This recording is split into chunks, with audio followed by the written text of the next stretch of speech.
Ladies and gentlemen, you're watching, yes, the Yankees Entertainment and Sports Network.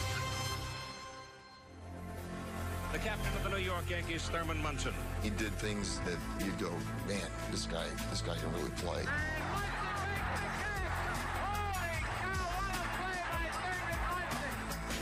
I was totally amazed always at Thurman. I thought he was one of the greatest competitors I've ever known. Munson keeps it alive for the Yankees. Munson, a beautiful throw. Lethal Thurman Munson at bat. Munson makes the play. It was Thurman who was known as the family man. He attempted to get back home as often as he could, but unfortunately it took his life.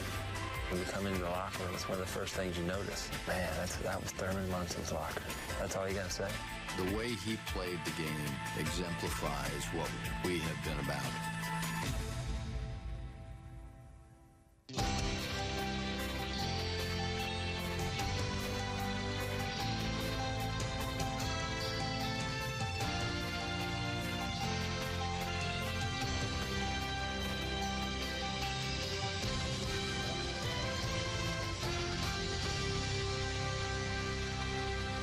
Thurman Munson was quite simply everything you wanted your catcher to be.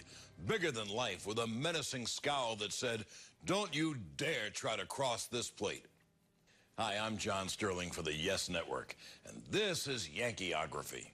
For 11 years, Thurman Munson was the wall behind home plate for the New York Yankees.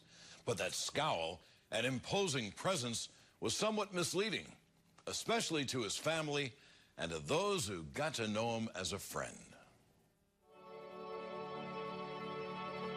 Thurman Munson wore many hats during his short life. He was a family man, a hard-nosed player, and a dedicated, though reluctant, leader. One of the greatest warriors I ever knew. Thurman, I can remember the day I called him in to make him the captain. I said, "Thurman, we need somebody to lead us." Thurman was just, he was the leader, he was the captain, he was the soul of our team, really. Played hurt all the time, had a very unorthodox way of playing the game as far as a catcher, but got the job done all the time. He was a guy that really just went out there and led by example. The phrase that always comes to me, somebody would complain, and he'd use one word, retire. If he heard anybody complain, he'd go to him and say, retire. He was a gladiator. I mean, he was a warrior. He was a professional that did whatever it took to win. I had the privilege of being able to hang around Thurman for a little while, and he was grumpy. I mean, he was wonderfully grumpy. You know, the guys would tease him because he was so grumpy, but he was such a competitor that they allowed him his grumpiness. They admired his grumpiness, and they just, you know, loved being on his team. He was a great teammate. He was one of those guys where he didn't say a lot, but when he said something, he had a reason to say it. I mean, and everyone listened. Thurman enjoyed playing baseball. He liked playing baseball. He had a sense of tradition for the history of the game, and at the same time, he enjoyed catching. It was the most challenging position on the field, and it was a position that demanded not only physical ability, but thinking, the mental process of it. And Thurman really relished that. Munson's dedication to his craft and his captaincy helped the Yankees reach a place they hadn't been in 15 years. Almost on his shoulders, he was determined to restore the Yankees to championship level. And he lived to see that. He did it. 3 straight World Series, 2 World Championships, a slew of Gold Gloves, great offensive honors. You could easily fill up a Hall of Fame plaque for Thurman Munson. But far beyond his feats on the field, it was his family that gave Thurman the greatest joy. And in the grind of a baseball season, he did all he could to see them. Diane and the kids were foremost in his life. One of the reasons he bought an airplane, so he could go back and forth to Canton from time to time. We always knew he was a devoted family man. You know, he loved being home. When he was home, that's where he was at. He was not at a baseball field. He wasn't a Yankee. He was Thurman Munson. He would come home probably 2 or 3 times a week. He would want to tuck the kids in at night, read the bedtime story. He would want to go in the pool with the kids, as tired as he was. It was just interesting because he never gave up that family bond, no matter what he was doing or no matter what he was involved in. The one thing I could always say about Thurman Munson is his family was number one from day one. He was a great dad. He was fun. We would play games like Monopoly and Parcheesi. Those were big family games we'd play. And, you know, being tired, having to fly home. But he always took the time. It was a very big thing, and I'm glad he did it. His loss, of course, was felt hardest by his family, but by his baseball family, too. To lose a guy like him in baseball is a bad thing because he was what baseball's all about. You don't realize what you have till you lose it, and this was certainly the case with Thurman. How are you going to replace a guy like that? You don't. I had the feeling that it would never be the same. You know, I said to myself, I'm going to win games, but it'll never be the same again because you can't replace him. There was no way to replace that man.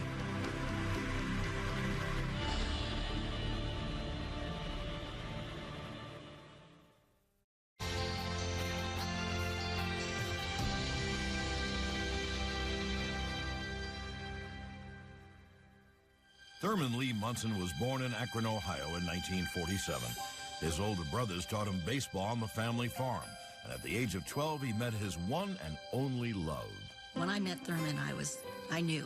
I came home, and as girls do when they're in grade school, I wrote Mrs. Thurman Munson and, you know, the hearts and all of that, and people would laugh, and I said, you know, someday I'm going to marry him.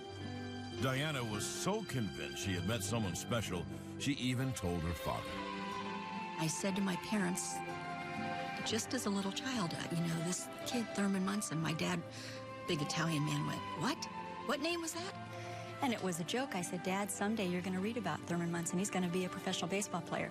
Well, of course, that's everybody's dream.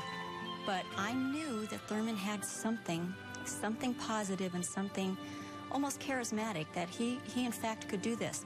Well, he had me convinced. And eventually my dad became a real big believer. At Lehman High School, Munson was all-city and all-state in both football and basketball, but his passion was baseball. He was offered scholarships for football and baseball, but it was Kent State baseball coach Moose Paskert who won him over. Moose had said things to Thurman about, you know, his future that Thurman liked, and Thurman wanted to be close to home. So it was a good fit.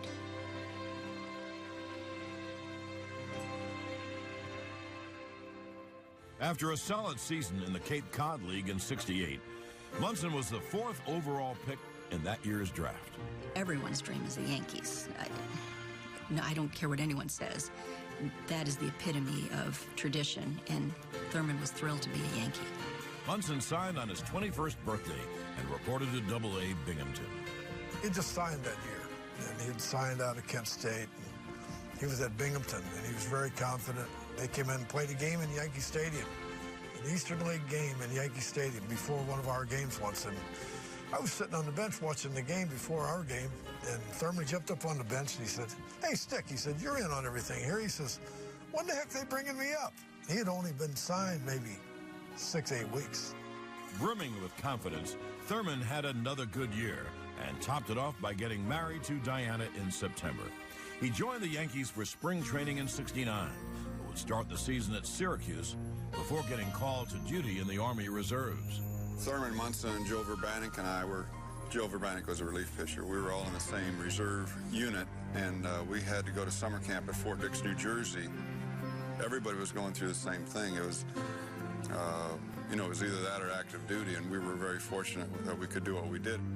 He was able to drive on the weekends to Yankee Stadium and actually got to have a few at-bats. And the fans warmed up to him immediately, and it was just amazing. He was thrilled.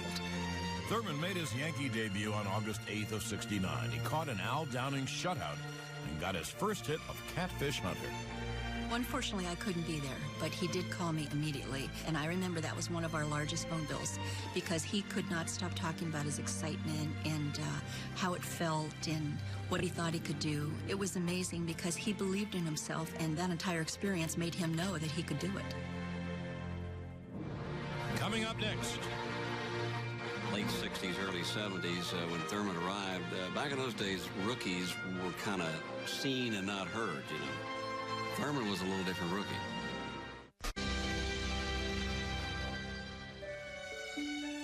Thurman Munson won the starting catcher's job in 1970, but it quickly became clear he was no ordinary rookie. Back in those days, late 60s, early 70s, when Thurman arrived, rookies were kind of seen and not heard, you know. Thurman was a little different rookie. He was seen and heard. I'd heard a little bit about him from the organization. He was one of the top-rated players, and when he come up, he was going to be a catcher there for a long period of time. But my first impression is, boy, where did this cocky young kid come from? Though Thurman didn't hit much at first, the Yankees weren't concerned. They knew he'd win them games with his glove. But even they were surprised at how quickly he took charge behind home plate. I remember a few times pretty brashness on his part. You know, you got guys out there like a few of the veteran pitchers that have been around for a while. You put down one or two, and, you know, they'd be looking at him, and he'd call timeout. He'd march right out there, and they'd get it settled right then, and there wouldn't be any problem after that. Yeah, well, it was like most good catchers. He was in control. He didn't hesitate. He didn't leave it up to anyone else. He took that responsibility. He'd be right out on that mound and say, look, this is what I see you're doing wrong. And as a pitcher, you don't have this photographic image of what you're doing out there. So therefore, you need someone who can correct you right then and there. And he was able to jump on it right away and help you. He was so sure of himself and so sure of what he could do behind the plate. But he was known for his quickness behind the plate. He was as quick as anybody I've ever seen, you know, come out from behind that crouch and get a jump on the balls, bunted balls, and certainly his throws to second base. Thurman led the league with 80 assists. He also threw out base runners with remarkable consistency, and those early hitting woes soon disappeared. We were in Washington at the Shoreham Hotel. He was in a slump to start the season, and Thurman was distraught. He didn't know where to go, what to do. He came in after the game, went straight up to the room, and I walked in with him, and he just sat on the bed, didn't want to go eat, didn't want to do anything. And here I was trying to encourage him. Thurman beat me by 80 points that year. It all added up to Rookie of the Year. Fresh off his first season, Thurman spent the winter in Canton with Diana and daughter Tracy, at the time just a baby. And then it was back to work. The Yankees had an off year in '71, but Munson just got better. Thurman was a real throwback, as you probably heard 100 times. He was an old school type ball. He just looked like a down in the trenches type player. When they talk about a throwback player, they're talking about people that don't mind getting their uniform dirty, you know, and get down in with it and will block the plate and do the things that you're supposed to do to win ball games. They called him the Wall for obvious reasons. And in time, most players chose not to run through him. Remarkably, Thurman made just one error the entire '71 season and was voted to his first All-Star team. As always, Thurman did his best to balance baseball and family. His family life wasn't always what he wanted it to be. So he wanted to make sure when he had his own children that he had a bond with them. In December, Diana gave birth to their second child, Kelly. Thurman couldn't have been happier.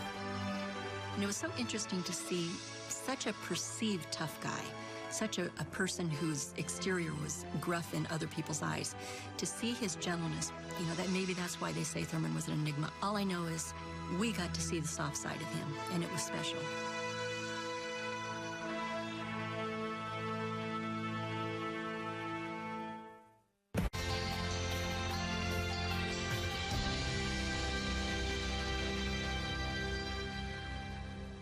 Williams Electric Shave. The razor will shave closer, cleaner, with less irritation. I'm going to use Electric Shave. They'll be the best looking catcher in the game. Well, one of the best. With George Steinbrenner taking charge in 1973, a change was in the hair. Beards, mustaches, and mop tops were out. Skin was in for everyone. Thurman brushed it off and had a solid year, but the Yankees still finished fourth. And though Munson was considered one of the game's top catchers, he was still ranked below Cincinnati's Johnny Bench and Boston's Carlton Fisk. Thurman was of a mind that Kurt Gowdy, who was doing the Game of the Week for NBC in those days and was from Boston, was inflating Fisk's stardom at the expense of Munson and making Fisk out to be a far greater ball player than Thurman was. When one was batting and one was catching, you know, Munson could be like, listen, Fisk, I read what you said in the paper yesterday. And Fisk and Munson developed this genuine dislike for each other. Managers and players came and went on the Yankees the next couple of seasons, but Munson remained a fixture behind the plate. In 1975, he had a banner year both in the field and with a bat. Thurman won his third Gold Glove award and knocked in more than 100 runs for the first time ever. In addition, Thurman and Diana welcomed into the family Michael, their third child. Life was good for Munson in 75, except the Yankees finished third, and he spent the postseason home once again. Though the Yankees struggled, Munson remained the constant. Finally, in 76, Steinbrenner decided that Thurman should be the team leader and rekindled a tradition that had lain dormant on the Yankees since 1939. Joe McCarthy's intent when Lou Gehrig took himself out of the lineup in 1939 was that there would never be a Yankee captain again. The position was going to be retired with Lou. To his credit, George Steinbrenner said, well, if Joe McCarthy or Lou Gehrig knew Thurman Munson, they'd know this was the right guy. I said, Thurman, we need somebody to lead us. We need a leader, or we're not going to make it. We don't have leadership. He was not one who would give speeches, and he was never comfortable even being designated captain. Finally, he says, I don't want to be the captain anymore. I said, well, that's too bad. I'm paying you, and you're going to be the captain. He played as the captain, and everybody knew it. You didn't have to name him captain to know he was the captain. The reluctant leader flourished in the newly renovated stadium. Thurman drove in 105 runs and won the league MVP award. It was the leadership by example Steinbrenner had hoped for. He was a wise, sound leader by actions. And then if something was amiss, you knew it. He was a guy that really just went out there and led by example. He wasn't a big talker, he wasn't a rah-rah guy. But when you see a guy go out there and on bad knees trying to run and catch, that's inspiring. Still today, Munson remains the only Yankee ever to win awards for both Rookie of the Year and Most Valuable Player. That season, he decided that he was going to go for it all, I think, and just, you know, take the Yankees where they needed to go. And he did. Under Thurman's command, the Yankees won the pennant and faced Bench and the Big Red Machine in the '76 World Series. The mighty Reds swept the Yankees, despite a hitting performance by Munson that drew raves. He is really a good hitter. Woo, he's a good hitter. This mother can hit, can he? Oh, he can hit. He just stays right with the ball. He doesn't do anything. He just stays right there and keeps everything in and goes hit the ball. Although Sparky was obviously impressed with Munson's hitting prowess, he stirred up a hornet's nest with less flattering words during a post-game press conference. He said something like, you know, don't try comparing Thurman Munson with Johnny Bench. You can't compare anybody to Johnny Bench. That is one of the first times that I saw him really reeling with hurt. Thurman took that personally and really lashed out at Sparky Anderson, and the Yankees had just lost 4 straight anyway. This really heightened the frustration for Thurman. The way it came out, it made it sound like Thurman wasn't even anywhere near the player that Johnny Bench was. Couldn't even be in the same ballpark, and that wasn't true, you know, because Thurman had just had a great World Series, and it, you know, if we'd all played as well as Thurman did that series, we would have swept them 4-0. Still to come. The term Bronx Zoo at the time fit because between the 77 and 78 ball clubs, we were a great soap opera. Severe weather. Welcome back to Yankeeography. Before the 1977 season, Thurman Munson was asked about the prospect of bringing Reggie Jackson to the Yankees. Absolutely, he said, knowing full well it would help to make the Yankees a better team. But what Thurman hadn't planned on was the tension and the turmoil that Reggie would create in a clubhouse that, up until that point, had been pretty much Thurman's domain. In New York City, circa 1977, there could be only one straw to stir the drink. Reggie, put the hat once more on you. When the Yankees signed free agent outfielder Reggie Jackson for the 77 season, they knew they were getting an outspoken superstar.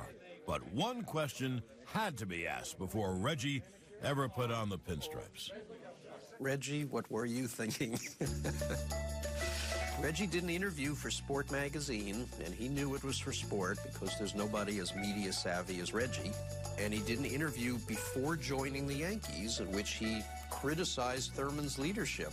Reggie said, "I'm the straw that stirs the drink. Munson can only stir it bad." And I was like, wow. Reggie came in and says, "I'm the straw that stirs the drink," you know, and Thurman, I know, didn't take that too kindly because I was with him that day. And somebody said to Munson at one point, well, maybe he was misquoted. And Thurman said, for 9 pages? So that was not a good way to get off on the Yankees. Because it not only alienated Munson, but all the other guys who loved Munson. This was Thurman's ball club. Thurman Munson was the leader of the Yankees. He was beloved by most of those guys on the team. And when they read what Reggie had to say about Thurman, they were absolutely furious. And the one who was the most furious, of course, was Billy Martin, the manager of the team. So Billy wouldn't get along with Reggie. Reggie wouldn't get along with Billy. Munson wouldn't get along with Reggie. Reggie wouldn't get along with Munson. Everything was going on. You just don't get 25 guys that you get along with all of them. So if you don't get along with a couple of them, you know, it doesn't make any difference. You're going to get out and play like hell anyway. The unique atmosphere in the Bronx led to an appropriate nickname. The term Bronx Zoo at the time fit because between the 77 and 78 ball clubs, we were a great soap opera. You know, people would tell me, I can't wait to pick up the paper to see what's happening with you guys. The zoo-like atmosphere in the clubhouse generated a feeding frenzy by the media, to which Thurman developed a decided distaste. When things got more controversial around the Yankees, and he as captain was kind of in the center of it, he just didn't like the vibes he was picking up about how the media was going to try and dig up dirt and not concentrate on the games themselves. And he just said, I'm not going to have any part of that. So to almost any question, he would just say, I'm just happy to be here. He was just another way of saying, I'm not talking to you. But despite the off-field distractions, Munson remained brilliant on it. Munson's throw going to be close. They got him. And he's out. Holy cow. Thurman also had a good year at the plate, hitting .308 with 100 runs batted in. His third straight year with a .300 average and 100 ribbies. More importantly, he led the team into the playoffs for the second year in a row, where the Yankees survived a 5-game battle with Kansas City. The Yankees win the American League pennant. The Yankees were off to the World Series, where they'd face the Los Angeles Dodgers. The series put Munson and Jackson together in the spotlight, and they both excelled. Thurman hit .320 with 2 doubles and a home run. But it was Reggie who earned the nickname Mr. October with a .450 average and 3 home runs in Game 6.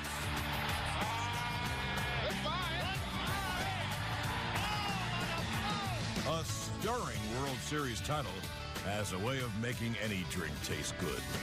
I'm the straw that stirs the drink definitely created a strain between Jackson and Munson, but in some ways was healed by the big year that Reggie gave them in '77 and the, 3 home runs in the last game of the World Series. And you can see Munson with this big smile in the dugout congratulating Reggie. And that smile's not a pretend smile. I mean, he appreciated what that guy had done, taking them to the top.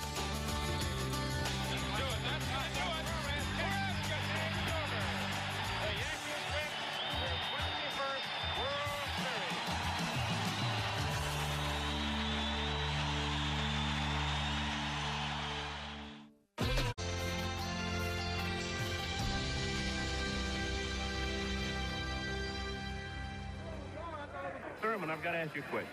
Yes, I do. Because we're both from Ohio, and we're both Buckeyes. Now, let me ask you this. You want to go back to Cleveland, or are you happy here in New York? I'm not going to answer that question. I'm trying to be happy right now. You are happy, but are you happy here? Do you want to stay here? I like to play baseball. I'm going to play baseball somewhere. I'll tell you that. Okay, how's that? All right. Okay, Thurman. After winning it all in '77, Thurman was on top of the world. But he felt his life would be complete were he closer to his family in Canton. He did talk about wanting to play for Cleveland, which bothered us all a lot in New York. We couldn't believe that this man who wanted to win so badly was sincere about wanting to go to Cleveland, but he did talk about that a great deal. Well, I think he had talked to people about going to the Indians. I think he wanted to be close to the family. I think it was an idea that somebody threw out. I think he considered it. At times when it seemed like a zoo in New York, which, we know it can be a zoo, maybe he talked about it. But I don't think in his heart he was ever anything other than a Yankee. Determined to have it all, professional excellence and a complete family life, Thurman took matters into his own hands. He told me that he'd purchased a new plane so that he could spend a little bit more time at home and with his family. Diane and the kids were foremost in his life. And one of the reasons he bought an airplane, one of the big reasons he bought an airplane is so he could go back and forth to Canton from time to time when time allowed. He would come home probably 2 or 3 times a week, and it seemed to be working out for him. He would still want to tuck the kids in at night. He would still want to read the bedtime story, tired as he was. He was a great dad. He was fun. He was constantly doing things that to actually kind of bother Mom. That included us, like we would just do goofy things, make snowmen outside, and we laid out in the lawn chairs and pretended like we were getting sun when it was freezing out and things like that. He was just fun. I know the little girls, they used to cry. When they would get out of the bathtub, they'd say, please, we don't want you to dry our hair. We want Dad, because he does it gentle. So, he made sure that he did all those special things. He had a tremendous love for Diane and for his kids. I used to fly with him from time to Canton on off days. And boy, the family really enjoyed having Thurman around home. And he enjoyed it also, and it was a good family situation. Back on the ground, the game was taking its toll. Thurman's body was beaten up, and his teammates couldn't help but notice. People in the stands didn't see him taped from almost the ankle to the neck. He was always in pain, knees, thighs. He was always bruised. He was a walking cast. Hook out. Hitting right in the helmet. Going out there every day knowing that he's hurting. This is a tough game to play when you're healthy. When you go out and you're hurt as he was with the bad knees, and see him limping and crawling around when he went down, and see him go out there every day and do that down the stretch. That's when you realize what you have here, the type of person he was. Thurman's struggles mirrored those of his team in '78, and neither quit as the Yankees capped off a miraculous comeback in spectacular fashion. Deep to left. Yastrzemski will not get its home run. A 3-run home run for Bucky Dent. The Yankees now lead by a score of 3-2. And once the postseason pressure arrived, the captain was clutch. Well, I remember a big home run he hit for us in the playoffs against Kansas City. Deep left center. Wilson going way back. He'll not get to it. A long home run for Thurman Munson, and the Yankees lead it by 1. Thurman Munson coming through in the clutch. That's about as far as you can hit a ball in this ballpark. Led by Munson, the Yankees would beat the Dodgers in the series for the second year in a row.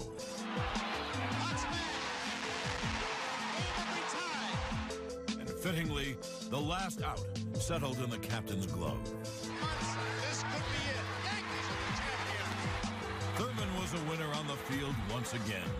Now, it was time to get back to his first love. The one thing I could always say about Thurman Munson is his family was number one from day one. There was never any doubt, I don't believe, in anyone's eyes.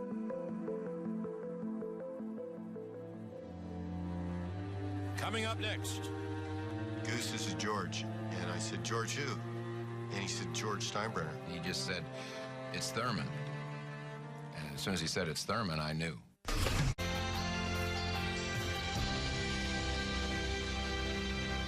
I think it's just a feeling of being alone for an hour or two by yourself, and you're up there, nobody asks any questions. You don't have to put on any kind of an act. You just get up there and you enjoy yourself. You have to be on your toes, but it's just a kind of relaxation where you spend a lot of time by yourself, and I need that. I also need to get home a lot, so I love to fly. He was fearless. Thurman was fearless in baseball, and he was fearless, I think, in flying. Munson had taken his hobby to a new level. He upgraded to a twin-jet Cessna Citation and was flying home to Canton more than ever. But while it had become a passion for Thurman, it was a concern for others. I don't know that he was instructed enough for him to be in such a sophisticated aircraft. In spring training one year, he was taking flying lessons, and by the All-Star break, he was in a jet, and it's just too much too fast. I tried to talk him out of flying because I know enough about flying to know that when you go from a prop plane where response is immediate to a jet plane where it takes time for the engines to pick up the response, that's trouble. But you know, let me tell you, the guy was a good pilot. I was up in the air a lot with Thurman when he owned the prop jet type planes. He'd always been wanting me to go up in the plane with him. I said, there's no way I'm going up in a plane with you. He said, look, I don't care whether you live or die, he said to me, but I really care if I live or die. Nothing's going to happen. He was brazen, though. He wasn't afraid, and sometimes maybe he didn't respect it enough, I would say that. It just seemed like this hard-headed Munson. He was going to master this. He was going to have it his way. There was no clause in the contract that prohibited it. People did speak to him. We talked about it extensively, and it was one of those things where once he decided, it was pretty much the way he wanted it. Following a game in Chicago on August 1st, Thurman flew to Canton to spend the ensuing off day with his family. Bobby Mercer accompanied him to the airport. When he got ready to take off, he said, well, do me a favor. He said, just go down to the end of the runway and watch me take off. And I'll never will forget when he took off. I mean, I couldn't believe that Thurman was up there in this jet. I mean, this most powerful machine, all by himself, and it was dark. And he just took off into the night. Thurman arrived safely in Canton that night, but felt something was wrong with the jet. He decided to run a series of touch-and-go tests the following day. It was on one of those maneuvers that Thurman crashed, just 1,000 feet from the runway. The phone rang, and the voice on the other line said, this is George. Goose, this is George. And I said, George who? And he said, George Steinbrenner. You know, there was something wrong because he doesn't call. And you just don't know what it is. He just said, it's Thurman. And as soon as he said it's Thurman, I knew. New York Yankees and sports fans everywhere suffered a great loss tonight, that of star catcher Thurman Munson, who was killed this afternoon in an airplane crash. My wife and I were eating dinner in New York City, and one of the waiters came over, big baseball thing, and said, Phil, he says, I hope it's not true, but it just came over the airwaves that Thurman Munson was killed in an airplane crash. Oh. Thurman Munson, the 32-year-old captain of the New York Yankees, is dead. Roberto Clemente had been killed a few years earlier in a plane crash, but a modern athlete in the prime of his career, in such a high-profile position as being the captain of the Yankees. Boy, we hadn't seen that come in sports in a long time. This was huge. My first reaction was shock. My second reaction was anger at Thurman because of the airplane.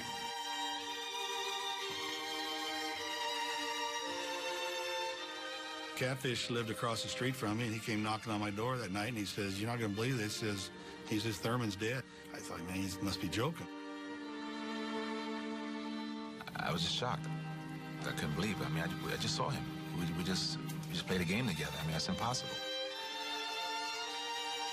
It was the most sickening, shocking thing that ever happened to me. It was a surreal, harsh reality. Thurman Munson was gone in an instant. 3 people came to the door and told me what had happened, and just changed our world.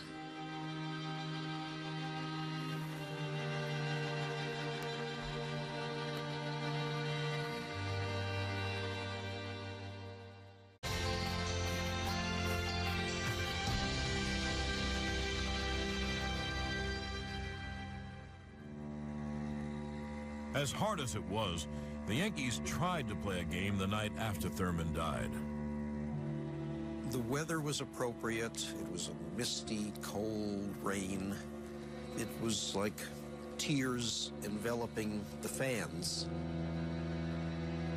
They had a big flower spread in front of his locker, and his catching gear was hanging up in the locker, and the locker was completely cleaned out.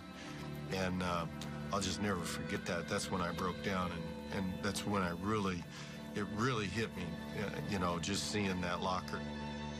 We pause to pray for Thurman Munson, our brother and your faithful son.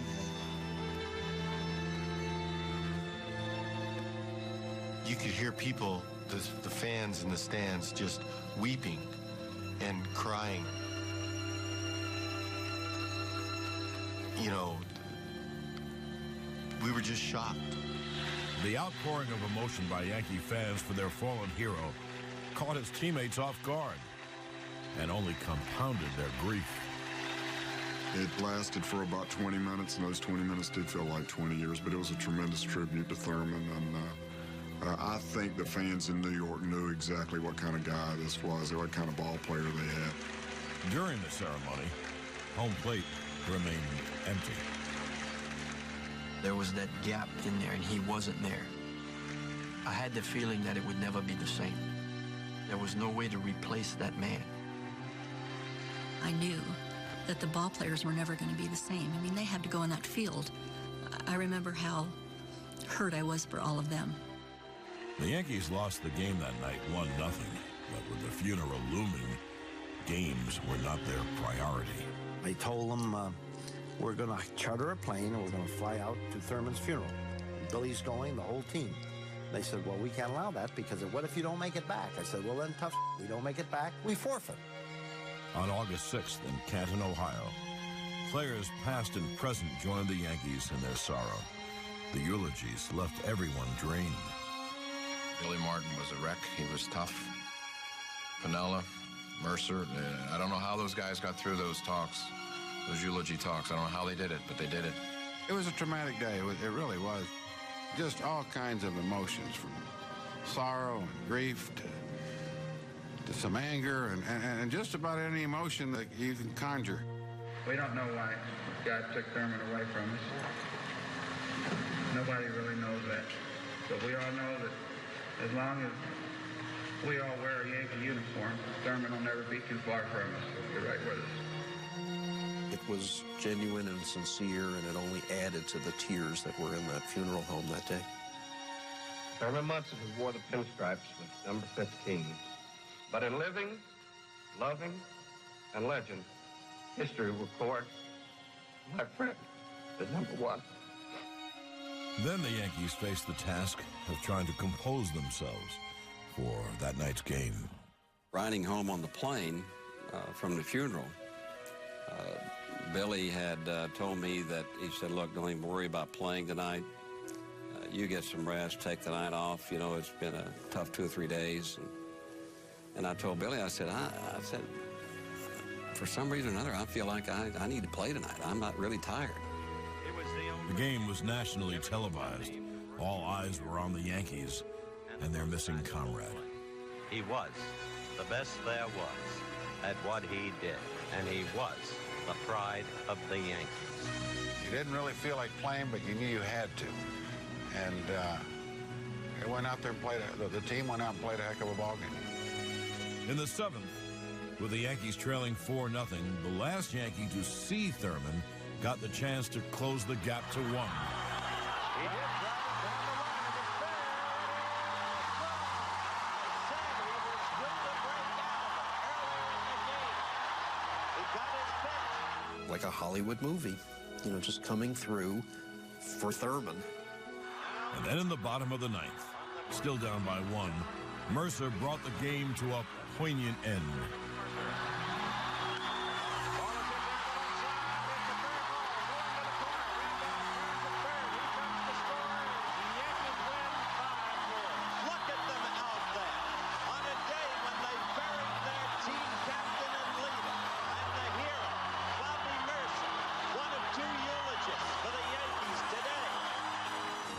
This was for Thurman. This is in his memory. And the amazing thing is that Bobby Mercer came to my house and brought that bat. He wanted me to have that. It's almost symbolic. They won this game for their team captain. It's a ball game that the people that played in it will remember the rest of their lives. Emotion won this game. It's a big lift. You know, we won the game because of the moment. But even the win was not joyous. After the game, all the emotions were just like at the beginning. Everybody's crying. It was difficult for us to rebound from that. It took us a while, even going into next year. You know, when you lose your leader, when you lose your spiritual leader on your team, your captain, it's tough. The bottom line is we knew he wasn't coming back, and we all really felt bad for Diane and the kids that they're going to have to do it without Thurman. I remember after the game, everybody going and one by one, standing in front of his locker. And I am still grateful that that locker's empty in the Yankee clubhouse. Thurman Munson's legacy of hard work and dedication will never be forgotten. The Yankees are reminded of it every day. His locker actually is right next to mine, so every day I come in, I see Thurman Munson's locker. There's something about it. I mean, it's almost what you feel out on the stadium about you almost feel that looking at his locker, too. Everybody was blown away by it. I mean, that's one of the things when you come into the locker room, it's one of the first things you notice. I mean, why is this locker? I mean, once you notice it, man, that was Thurman Munson's locker. And that's all you got to say. I just sense that Thurman is in everybody's ear during the course of the season. There's no question his presence in the clubhouse is felt because of his locker. Munson is remembered and honored in Canton, too, with a minor league stadium dedicated in his memory. It's wonderful to drive down the street and you see Munson Street, or, you know, to have somebody say, hey, I went to Thurman Munson Stadium the other night. It makes me smile. It would make Thurman smile. Munson is, of course, enshrined in Monument Park, and his number is retired. Diana began the Thurman Munson Foundation in 1980 to benefit retarded children. Thurman's memory will never be lost. His legend will never die. He is a Yankee now and forever. I went to opening day a few years ago, and I saw all the 15 and the Munsons there and realized that he truly was. I mean, he's transcended age and everything. He was the hero to a lot of people. In my eyes, Thurman's still there. He's still, you know, he was there then. He's still at Yankee Stadium now. His spirit is amazing because he was an amazing man.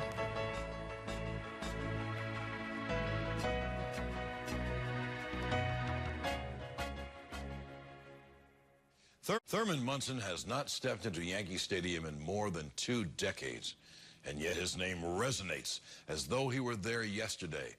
Much like another Yankee legend, the great Lou Gehrig, Munson was taken from us far too soon, and in a tragic way that's difficult to explain. We can only take solace in the fact that he died loving what he was doing with his life at the time, playing baseball, flying his plane, and spending time with his family. And this is how we'll always remember the captain, number 15. For the Yes Network, I'm John Sterling, and thanks for watching Yankeeography.